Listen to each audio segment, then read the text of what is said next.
श्रीगणेशाय नमः।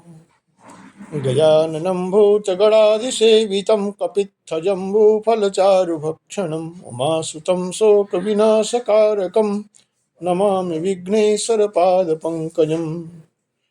श्रीमन्महागणाधिपतये नमः।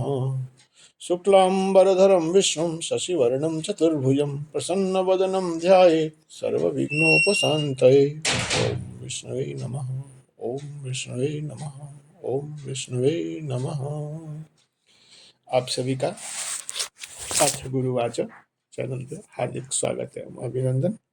दोस्तों, ये जो अथ गुरुवाचक इसमें हम लोग चर्चा करते हैं, तो इसमें चर्चा जो है हम लोग जो सामान्य सृष्टि या प्रकृति में हम लोग को दिखता है,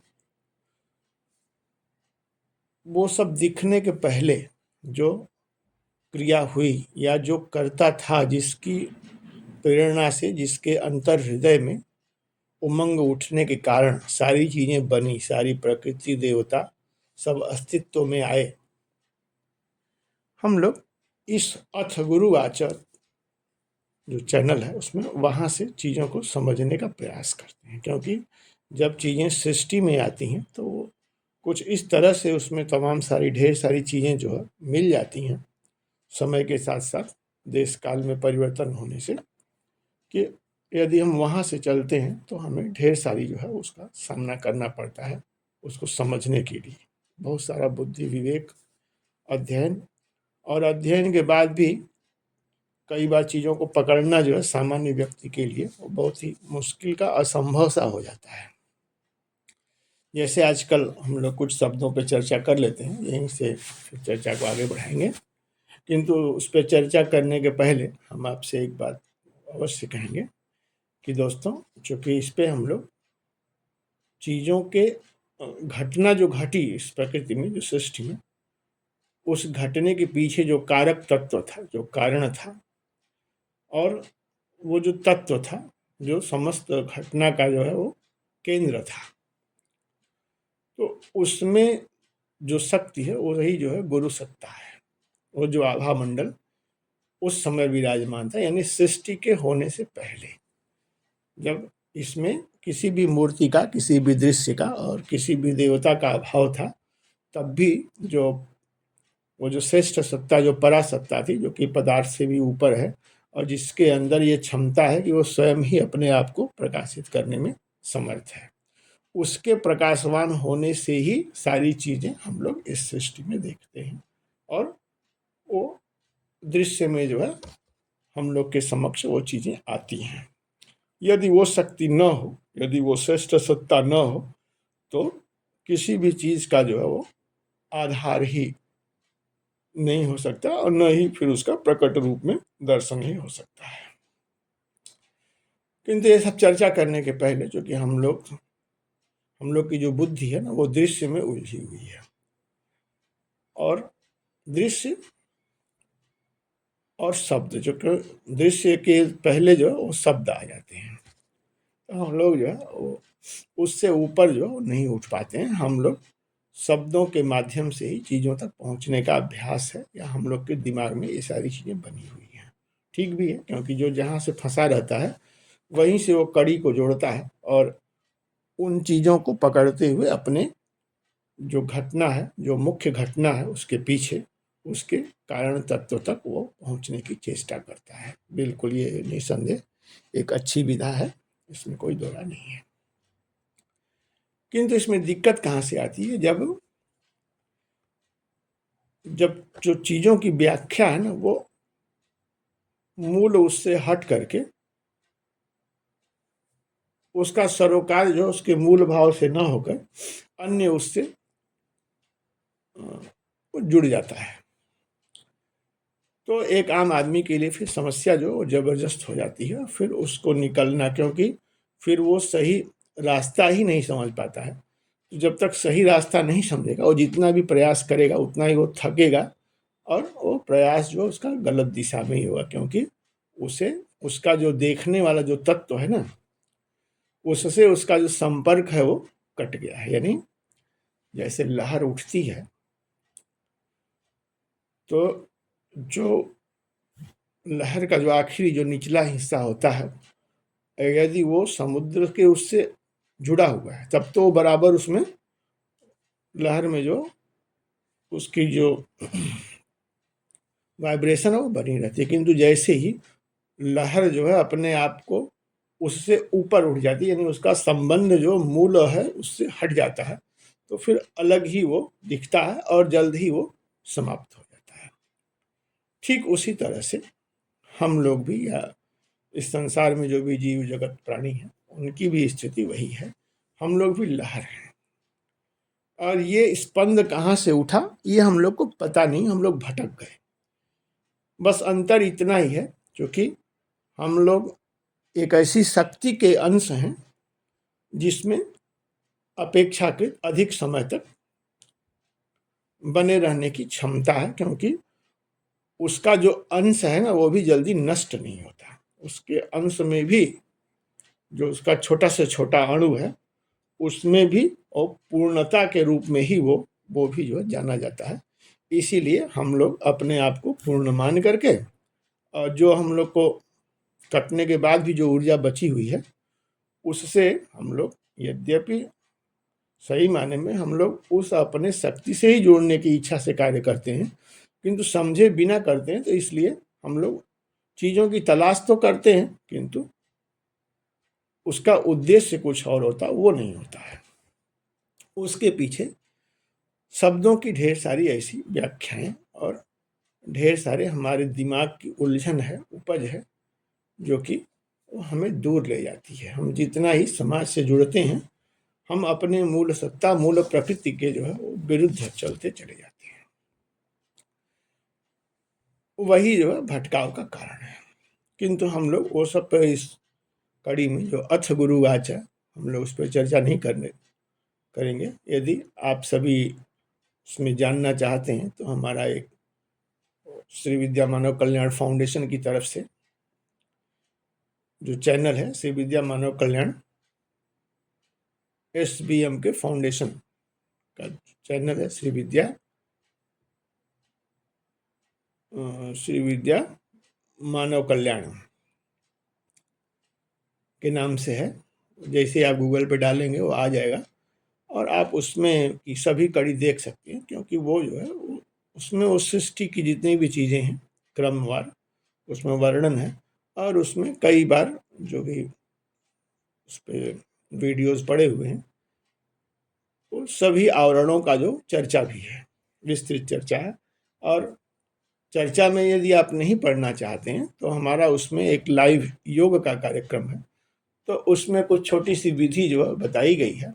उस विधि से आप नित्य यदि घंटे 2 घंटे वो करते हैं तो फिर वो सब पठन पाठन की भी आपको आवश्यकता नहीं है।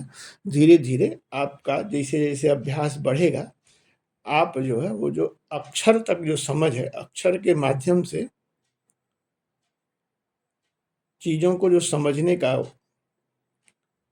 तरीका है, वो आप जब ध्यान पे जाते हैं तो वो धीरे धीरे फिर बदलने लगता है। और जैसे जैसे आप अंतर्मुखी होते जाते हैं, यानी ध्यान में जाते हैं, यानी अपनी सत्ता के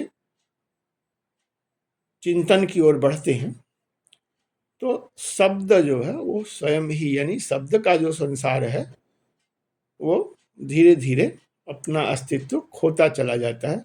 या यूँ कहें कि खोता हुआ नहीं, बल्कि अपने मूल स्वरूप में शब्द जो है, क्योंकि शब्द के पीछे भी जो सत्ता है वो सत्य की ही है।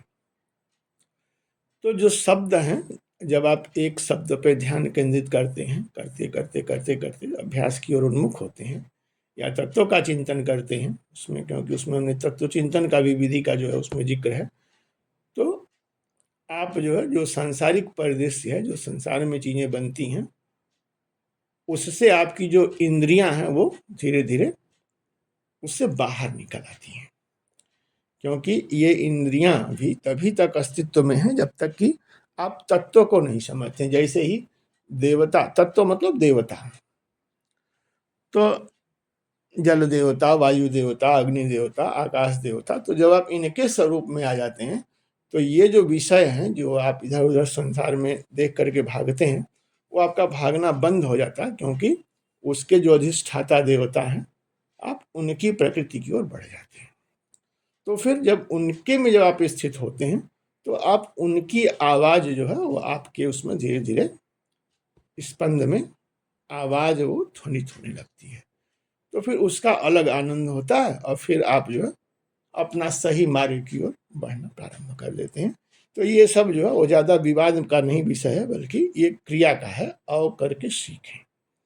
जो विज्ञान का मंत्र है, नारा है, तो वो नारा जो है वो अध्यात्म के पथ पर भी पूरी तरह से अग्रसर है कि आत्मानं पश्य, क्योंकि जो आत्मा है वो चेतना के द्वारा ही देखा जा सकता है।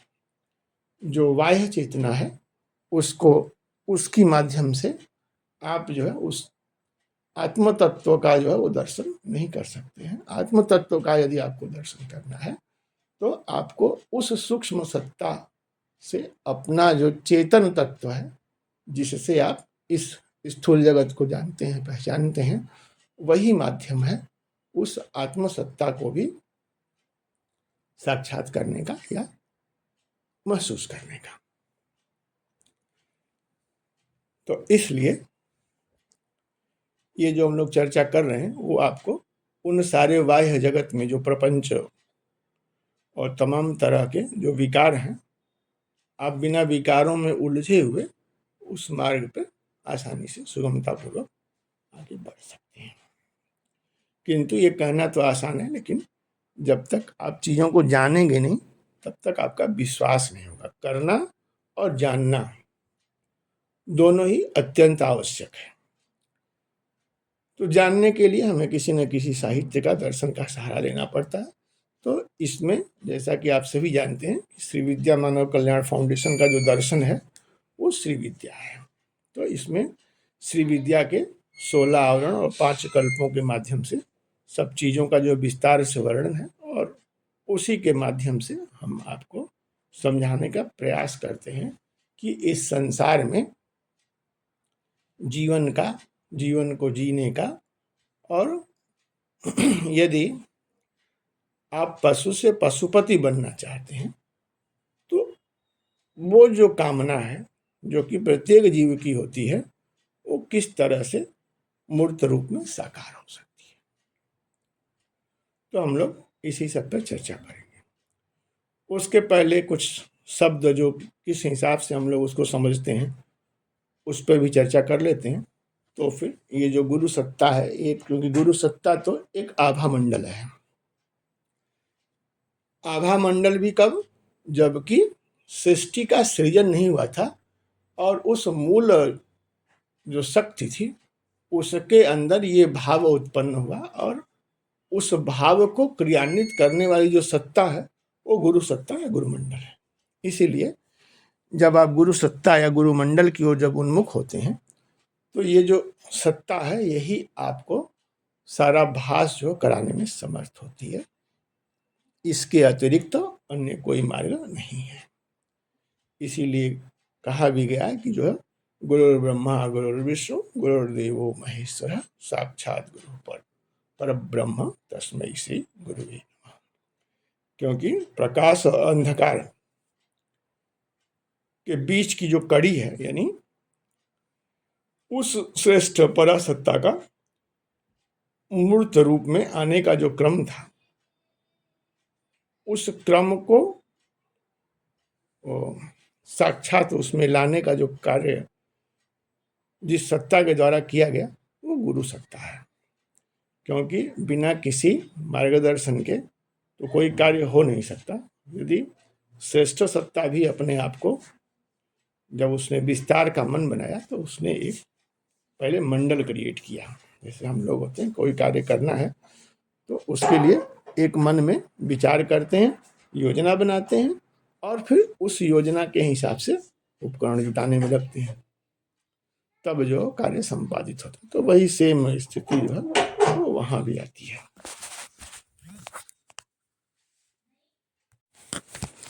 तो आइए हम लोग पहले शब्द पे चर्चा करते हैं। तो जो उसमें प्रमुख शब्द हैं जो कि आजकल भी बहुत ज़्यादा चर्चा में है, उसी को लेते हैं। सनातन, सत्संग, और सनातन, सत्संग और धर्म, इन सब विषयों को लेकर के आजकल जो है वो बहुत चर्चा होती है।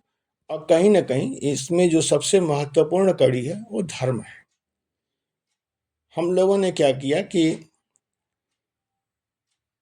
ऐसा, मतलब जो होता है ना कि अपने पैर में कुल्हाड़ी मारना, कालिदास को भी हम लोगों ने फेल कर दिया। कालिदास जी जिस टहनी पर बैठे थे वो उसी टहनी को काट रहे थे। तो विद्वान लोग समझ गए कि इससे मूर्ख जो है कोई हो नहीं सकता, इसीलिए उन्होंने शास्त्रार्थ के लिए कालिदास को चुना।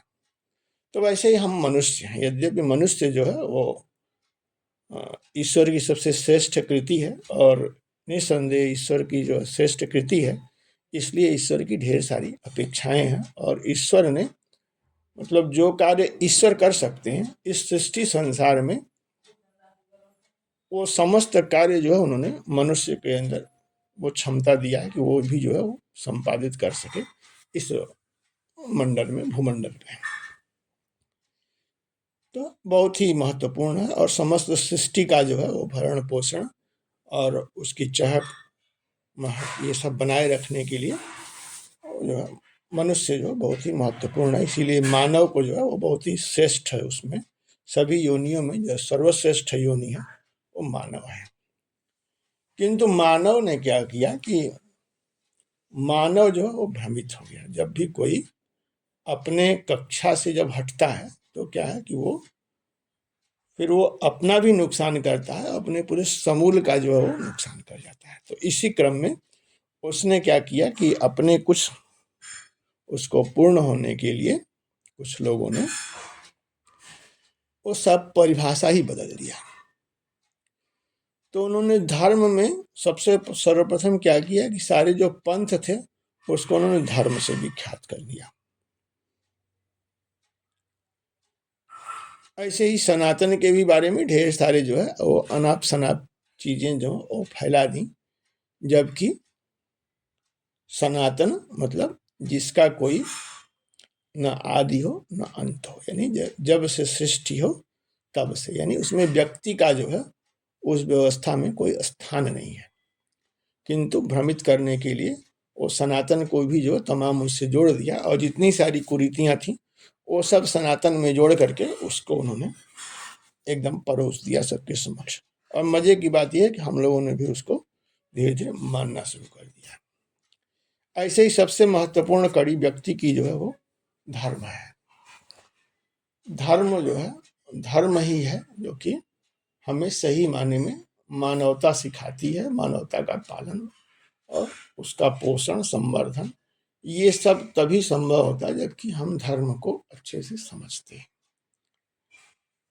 किंतु धर्म को भी जो रूढ़ि से बना दिया गया, मतलब हिंदू धर्म और तमाम तरह के उसमें नाम लेकर के सनातन धर्म, जितना भी है, सब जितने भी व्यक्तियों के द्वारा वाद पंथ मत प्रचलित थे सबको धर्म बना दिया और उसको फिर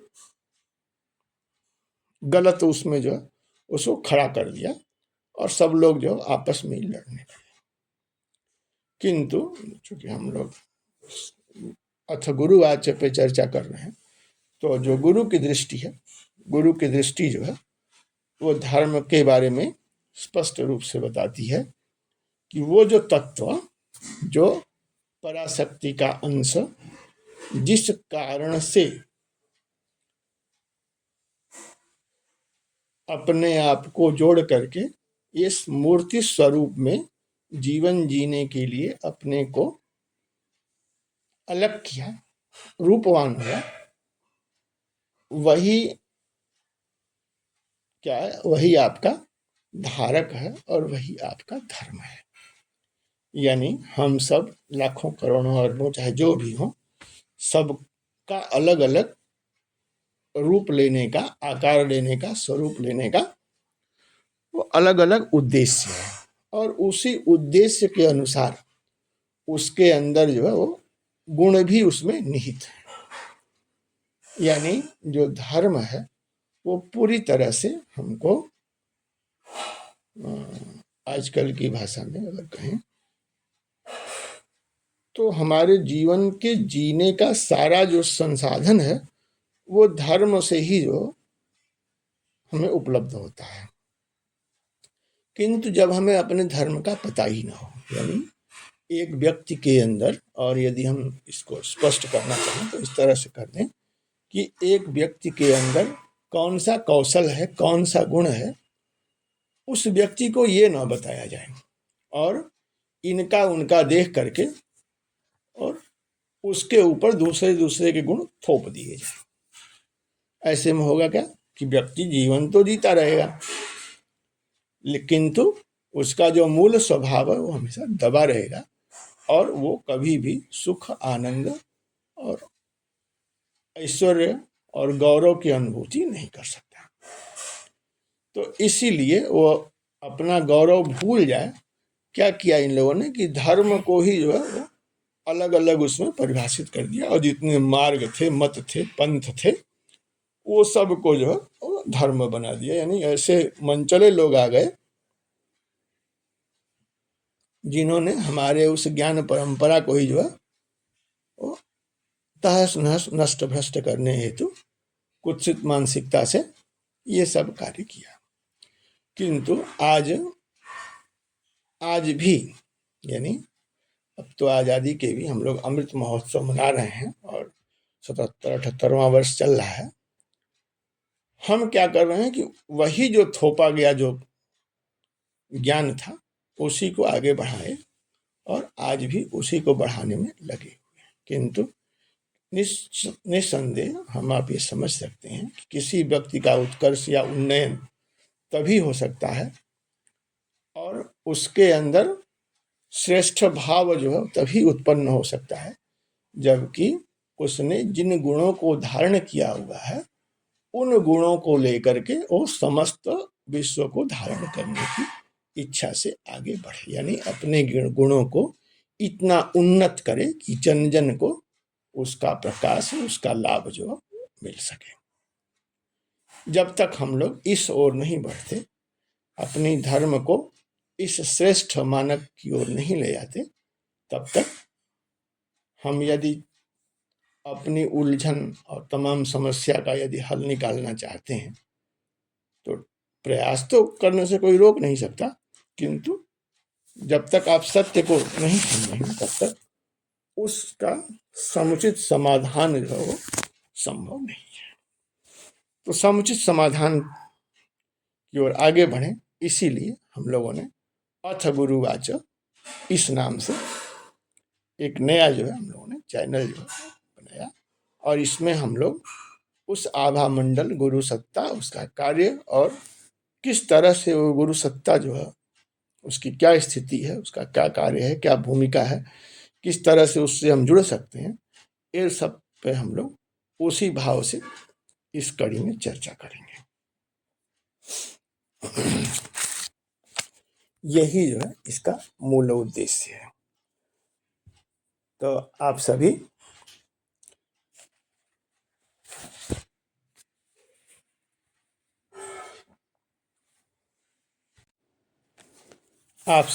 जो पूर्व की धारणा है उससे निकल सकें, निकलने के लिए आवश्यक कि पहले उन कमियों को समझें। तो एक हम लोग चर्चा किए धर्म का, और उसी तरह से है धर्म के बाद जो सत्संग है।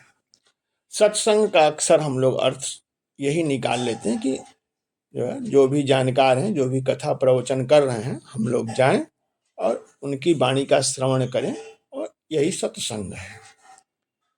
ठीक है, ये भी एक है उसका, इस बात से इनकार नहीं कर सकते, क्योंकि जब तक सुनेंगे नहीं तब तक जानेंगे नहीं। एक बड़े पैमाने पे जो है हमारे यहाँ ये प्रवचन इत्यादि चलते रहते हैं, तो निसंदेह वो भी सुने, किंतु सत्संग जो है वहीं पे रुकता नहीं है। सत्संग मतलब आप जब अक्षर को भूल जाएं, यानी आपका जो ये दृश्य जगत है, तो दृश्य जगत जो है वो उससे आगे बढ़ें, अपने ध्यान को एकाग्र करें और अपने मूल सत्ता, जो सत्य की सत्ता है, यानी वो किरण, प्रकाश की वो किरण जिस पे आपका ये पूरा का पूरा निर्माण, पूरा का पूरा जो बिल्डिंग खड़ा है, जब तक आप उसको नहीं देखते, जब तक आप उसका दर्शन नहीं करते, तब तक कभी भी आप सत्य का संग जो है आपको सुलभ नहीं हो सकता। हाँ, उसके लिए आपको प्रेरणा मिल सकती है, बाकी जो भी कथा प्रसंग है वो सब प्रेरित करता है, किंतु प्रयास तो आप ही को करना है। आत्मानं पश्य, उसका जो मूल मंत्र है वो आत्मानं पश्य। तो जब तक आप अपनी आत्मा के उद्धार के लिए आगे नहीं बढ़ते, तब तक सत्संग जो है वो करने से कोई फायदा नहीं है। और सत्संग के लिए सबसे अच्छा कार्यक्रम यही है कि आप जो है कोई एक विधि चुन लें।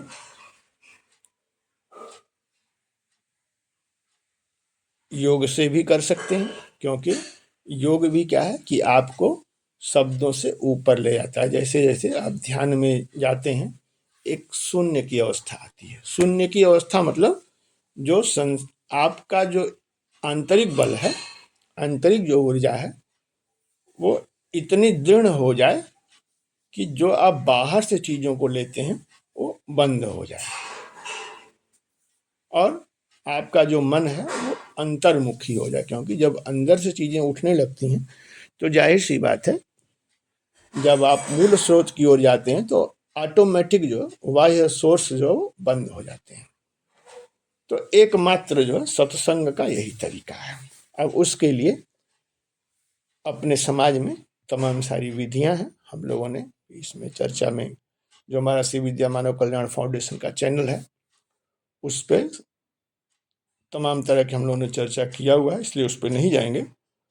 और उसके बाद एक कड़ी हम लोगों ने लगभग 100 वीडियो जिसमें योग पे, तो आप वो सब भी देख करके निरंतर अभ्यास करके अपने आप को, अपने मन को धीरे धीरे इतना सशक्त और मजबूत कर सकते हैं कि बाह्य जो जगत में उसका जो फैलाव है वो रुक जाए, और आंतरिक जो है उसका जो स्वरूप है, जो आपके चेतन और चेतन को भी चेतन तत्व देने वाला जो आत्म तत्व है, वो चेतन भी जो है उसका दर्शन करने लगे। तो यहीं से जो है वो आपको फिर गुरुमंडल का आदेश जो प्राप्त होता है। यानी तब तक आपको अपने एफर्ट को जारी रखना है, जब तक कि आप ध्यान की अवस्था में जब बैठते हैं, तत्व का जब चिंतन करते हैं, तो चिंतन में धीरे धीरे जैसे जैसे वायु उसमें स्पंद से आप अपने आप को अंदर उसका करते हैं, तो अंदर से फिर उस सत्ता का जो है धीरे धीरे बोध आपको होने लगता है। तो जब उसमें जब डूबते हैं तो आप गुरुमंडल के संपर्क में आते हैं। और गुरुमंडल ही या गुरु सत्ता ही वो तत्व है जो कि समस्त सृष्टि का रहस्य, मतलब श्रेष्ठ पराशक्ति के पूरी की पूरी जो कहानी चल रही है, यानी जब जगत नहीं था, जगत बनने का जो सिलसिला शुरू हुआ, तो दोनों की जो बीच की कड़ी है वो ये गुरुमंडल ही है। तो धीरे धीरे आपको जो गुरु सत्ता है वो उस ओर ले जाती है, क्योंकि यही वो सत्ता है जो कि उस परमात्मा शक्ति को अच्छी तरह से जानने समझने में समर्थ है, और आपको उस पद पे स्थित कराने की क्षमता है। क्योंकि पद पे स्थित वही करा सकता है जिसको कि पूरा उस पद के बारे में ज्ञान हो। इसीलिए गुरु जो है वो ज्ञान के उसमें है। एक स्तुति भी करते हैं ना, ओम श्री दक्षिणामूर्ति गुरुवे नमः। शांतं त्रिनेत्रं विधुकान्ति शुभ्रं संबिभ्रतं दोष्कशुभैश्चतुर्भिः मुक्ताक्षमालां कलशं सुधाया श्रीज्ञानमुद्रामपि पुस्तकं च दिव्याम्बरं चन्दनगन्धलेपै समुज्ज्वलाङ्गं मणिरत्नकै च वीरासनस्थं च शशाङ्कचूडं श्रीदक्षिणामूर्तिगुरुं स्मरामि। होत्रागृहोत्रागृहविष्यहोत्रि होमादि सर्वाकृतिभा समानम् यद्ब्रह्म तद्बोध वितारणीभ्यां नमो नमः श्री गुरुपादुकाभ्याम।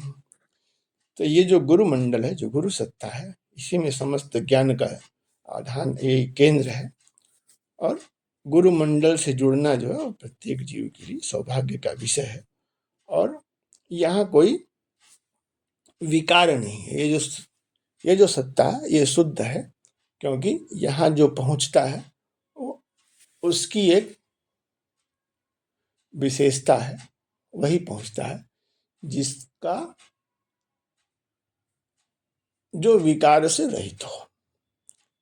तभी जो है ये गुरु सत्ता के उसमें उसकी नजदीकी जो है वो बढ़ती है। तो हम लोग इस पे और चर्चा करेंगे। आइए आज हम लोग गुरुमंडल के प्रथम श्लोक का वर्णन सुनते हैं।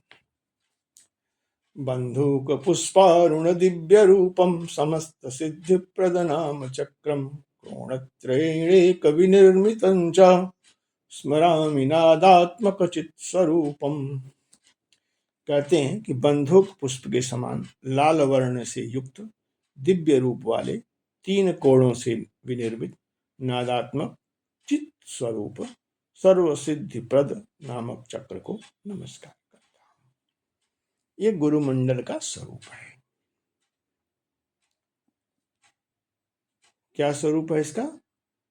कि ये लाल वर्ण का है और 3 कोणों से निर्मित है। और इसकी क्या विशेषता है? ये नादात्मक है। नाद यानी ओम, इस तरह से जो जब नाद निकलती है ये नाद का स्वरूप है। यानी यहाँ पर यहीं से जो है वो उन्मुख हुई शक्ति स्वरूपस्थ होने के लिए। तो शक्ति जब निकली तो उसमें वहां पर उस केंद्र पे जो है कोई विकार नहीं है। नादात्मक चित्त स्वरूप। और ये क्या? चित्त स्वरूप है। ये चित्त के अंदर है, यानी जहां घटना घट रही है, चित्त स्वरूप है। सर्व सिद्धि प्रद नामक चक्र को नमस्कार करता हूं। और यही है जो कि सभी सिद्धियों को देता है, क्योंकि सिद्धियां कब मिलती हैं? जबकि आपकी इच्छा जो है पूर्ण हो। इच्छा पूर्ण मतलब कि जब आप जिस निमित्त आपको कृति ने जिस निमित्त बनाया, आपके कल्प के समय जो चित्त में जो सत्ता व्याप्त थी, उससे उस समय जो उसका अलगाव हुआ जिस दर्शन के साथ, तो उस क्रिया को जब आप अच्छी तरह से समझ लेते हैं, तभी वो क्रिया जो है, तभी वो जो इच्छा है आपकी वो पूर्ण होती है। तो यहाँ पे जाने के बाद सारी चीजें जो है वो अपने आप रहस्य जो खुलने आरंभ हो जाती है। इसीलिए जो गुरु मंडल है उसको सर्व सिद्धि प्रद। यहाँ पे तस्मात् सर्वज्ञात सर्वशक्ति, ये गुरुमंडल की विशेषता है। तो आज हम लोग अब चर्चा को यहीं विराम देते हैं। अगली कड़ी में, क्योंकि चर्चा अब लंबी हो रही है, तो हम लोग फिर विस्तार से इस प्रथम श्लोक को समझेंगे और इस पर चर्चा करेंगे। तो दोस्तों, इसी के साथ हम आपसे विदा लेते हैं। नमस्कार।